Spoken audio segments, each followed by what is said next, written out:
वर्धा जिल्ह्यातील कारंजा येथील गोकुळ सिटी परिसरामध्ये एका गोडाऊनवरती नागपूर पोलिसांनी छापा टाकून एमडी मादक पदार्थ तयार करण्याचा एक प्रकार उघडकीस आणलाय।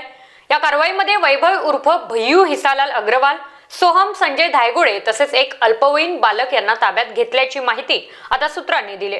गोडाऊनमध्ये तयार होणारा एमडी नागपूरला विक्रीसाठी पाठवला जात असल्याचे समोर आलेले आहे आणि विशेष म्हणजे या संपूर्ण प्रकरणाची माहिती कारंजा आणि वर्धा पोलिसांना नसल्याचे त्यांनी स्पष्ट केलेले आहे। गृहराज्यमंत्री पंकज भोयर तसेच आमदार सुनील वानखडे आणि आमदार राजेश बकाने यांनी या संदर्भात प्रतिक्रिया दिल्यात। 2 दिवसाआधी महसूल गुप्तचर संचालनालयाच्या माध्यमातून वर्धा जिल्ह्यातल्या कारंजा गाडगे तालुक्यामध्ये एक मोठी कार्यवाही करण्यात आली। तिथे लक्षात आलं की कारंजा शहराच्या बाहेर एका ओसाड ठिकाणी एका 60/24च्या प्लॉटमध्ये एका शेडमध्ये या पद्धतीचं मॅफेड्रोन एमडी नावाचं ड्रग्स बनविण्याचं काम मागच्या काही दिवसापासून चालू होतं। केंद्रीय महसूल संचालनालयाच्या माध्यमातून याच्यावर कार्यवाही करण्यात आली। स्थानिक पोलीस प्रशासनाला देखील याची माहिती नंतर देण्यात आली आणि स्थानिक पोलीस प्रशासन पुढची कार्यवाही त्या ठिकाणी करते। पहिले ते गावात होतं म्हणजे वर्धा जिल्ह्यात 2 दिवसापूर्वी सर्वात मोठी ड्रग्सची कारवाई झाली आहे। 192 कोटी रुपयाचा मुद्देमाल जप्त करण्यात आलेला आहे। मात्र वर्धा जिल्ह्यातील जे पोलीस यंत्रणा आहे ही कुठेतरी कमकुवत पडताना दिसते आहे। याचाच आज मुद्दा विधान भवनामध्ये आमदार सुमितजी वानखेडे साहेब यांनी घेतलेला आहे। नेमकं काय हे प्रकरण होतं सर? आपल्याला माहिती आहे की डायरेक्टरेट ऑफ रेव्हेन्यू इंटेलिजन्स म्हणजे DRI ने एक मोठी कार्यवाही काल माझ्या मतदारसंघातल्या कारंजा येथे केली आणि मागच्या काही वर्षापासून महाराष्ट्रातली सगळ्यात मोठी कारवाई नार्कोटिक्सच्या संदर्भात DRI ने केली आहे।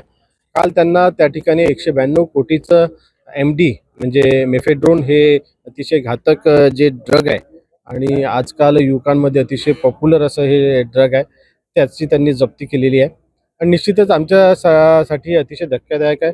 माझा मतदारसंघ हा ग्रामीण मतदारसंघ आहे आणि अशा ठिकाणी 10-15 हजार लोकसंख्या असलेल्या गावात इतक्या मोठ्या प्रमाणात MDचं मॅन्युफॅक्चरिंग होणं तर ही निश्चितच आमच्यासाठी गंभीर बाब आहे। तरुण हे भारताचं एक नवं भविष्य असतं, परंतु या ड्रग्स आणि नशेच्या याच्यामध्ये वर्धा जिल्हा सध्या पुढाकार घेताना दिसते आहे। तर आता येणाऱ्या काळात आपण पोलीस प्रशासनावर काय हे लावणार आहे? हा फक्त वर्धा जिल्ह्यापुरता मर्यादित विषय नसून मला असं वाटतं की ज्या प्रमाणात ड्रग्सचं मॅन्युफॅक्चरिंग होत होतं ते इथून संपूर्ण सेंट्रल इंडियाला लॉजिस्टिक सप्लाय चेन होत असावी। खरंच हा अतिशय गंभीर आहे। युवकांमध्ये MD या ड्रग्सचं चलन वाढत आहे, त्याच्यामुळे त्याचे अनेक दुष्परिणाम आपल्याला पाहायला मिळत आहे।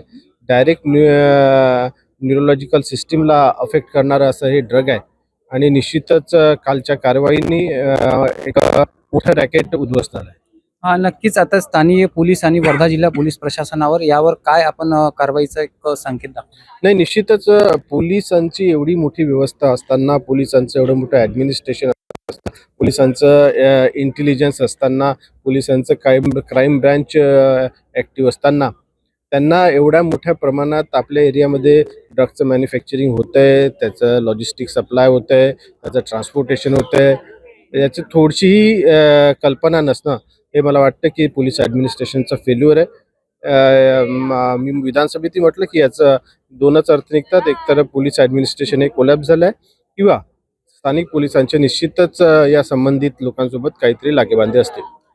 नक्कीच स्थानिक पोलीस प्रशासन आणि जिल्हा पोलीस प्रशासन यांचं कुठेतरी लागेबांधे आहे किंवा त्यांची एक निष्काळजीपणा आहे, हेच मी विधान भवनात बोललो। आत्ताच आपल्याशी बोलताना आमदार सुमितजी वानखेडे बोलले आहेत। जिल्ह्यात पोलीस प्रशासनाचा वचक उरला नाही असे दिसायला येते आहे।